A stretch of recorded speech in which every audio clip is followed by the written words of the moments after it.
Welcome to Penrose Learning, where we make understanding easy. You're ready? Update Chrome and open an Incognito session immediately.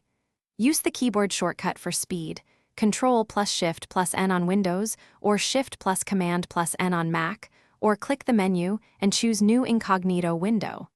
This creates a separate browser session that won't save history, cookies, or form data locally when closed. Once done, make sure you understand limits. Incognito prevents local storage of browsing history, but does not hide your activity from websites, your employer. Now refine how you use Incognito. You can selectively allow extensions by visiting Chrome, //extensions and toggling Allow in Incognito. Make sure to enable only trusted add-ons. To keep a single private tab context, right-click a link and choose Open Link in Incognito. If you need stronger separation, use guest mode or a separate Chrome profile.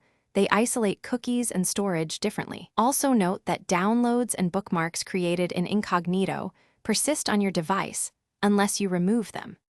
To finish, close every Incognito window. That ends the session and clears cookies and site data created during it.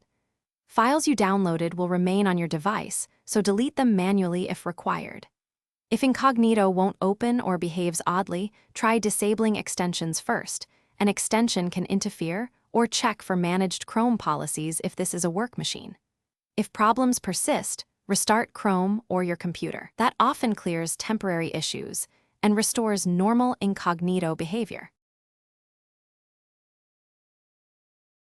Thanks for watching. If this was helpful, leave a like and consider subscribing. See you next time.